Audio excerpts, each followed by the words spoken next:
বৈশাখ এলো রে, বাঘের দেশ বাংলাদেশে বৈশাখ এলো রে।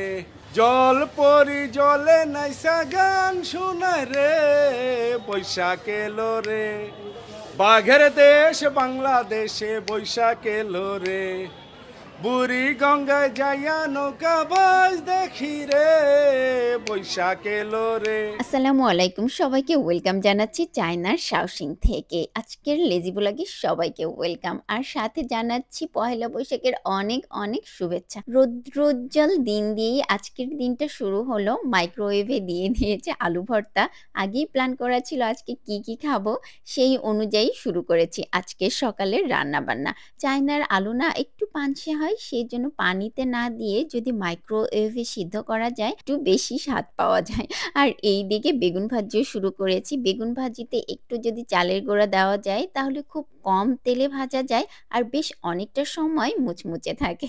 এই যে আলু ভর্তাও রেডি, আর সেই জন্য আলাদা করে মরিচ পেঁয়াজ ভেজে নিয়েছি। সরিষার তেলের আলু ভর্তা, সাথে আছে একটু কড়া করে ডিম ভাজি।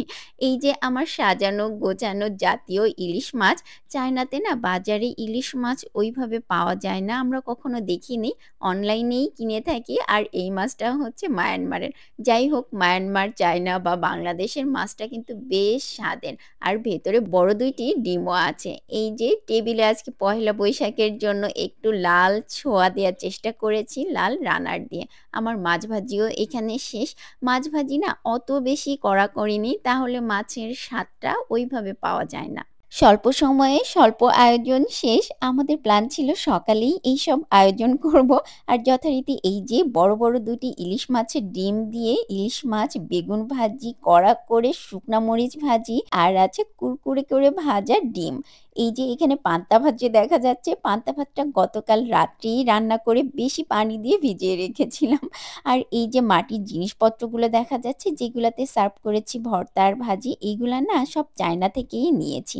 আর শুধুমাত্র পান্তা ভাতের যে হাঁড়িটা দেখা যাচ্ছে এটা বাংলাদেশের আড়ং থেকে নিয়ে আসা। এই হলো আমাদের সকালের আজকের পহেলা বৈশাখের আয়োজন। আপনাদের পহেলা বৈশাখ কেমন কেটেছে জানাবেন, এবং আপনারা কে কোথা থেকে আমাদের এই চায়নার ছোটখাটো পহেলা বৈশাখের আয়োজন দেখছেন সেটাও জানাবেন। আলহামদুলিল্লাহ, আমাদের এই যে খাওয়া দাওয়া শুরু হয়েছে। খাওয়া দাওয়ার পরে আমরা দুপুর 2টার জন্য রেডি হয়ে বের হয়ে পড়েছি।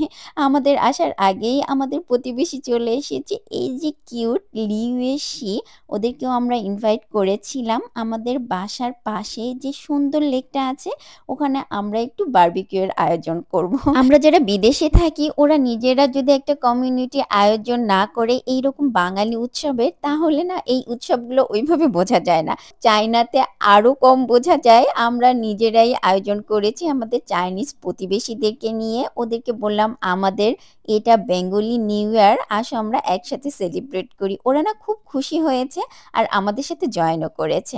এই যে আমাদের বারবিকিউ এখানে শুরু হয়েছে। আজকের দিনটা না অনেক ভালো ওয়েদার, কিন্তু বাতাস অতিরিক্তই বেশি ছিল। বেশি বাতাসের জন্য আমাদের সব আগুন উড়ে এদিকে ওদিকে চলে যাচ্ছিল। আর আমরা এইখানে যে মাংসের বারবিকিউ স্টেকগুলা কিনেছি অনলাইনে, সবগুলাই না হালাল।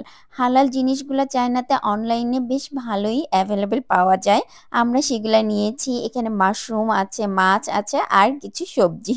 আমরা তো এখানে কাজ করছি, খাবার এনজয় করছি, আর আমাদের এনার্জি এনে দিচ্ছে আমাদের ছোট্ট লিউয়েসি। ওকে না আমি একটা ইংলিশ নামও দিয়েছি, সানি নামে ডাকি। ও খুব হাসি খুশি। আমাদের এখানে যারা চাইনিজ কলিগ ফ্রেন্ড আছে সবাই না খুব হেল্পফুল, ফ্রেন্ডলি। দেশে তো পহেলা বৈশাখ অনেক আগে থেকেই বোঝা যায়, খুব ধুমধাম করে একটা আগমন আসছে নতুন বাংলা বৎসরের। এখানে সেরকম কোনো কিছুই বোঝা যায় না, জাস্ট আমরা চেষ্টা করেছি নিজেদের মতো উদযাপন করার। আমরা সবাই চাই প্রতিটা দিন অনেক সুন্দর আর ভালোভাবে কাটুক। বৎসরের এই প্রথম দিনে সবার জন্য সেই একই কামনা। সবাই অনেক ভালো থাকবেন। আল্লাহ হাফেজ।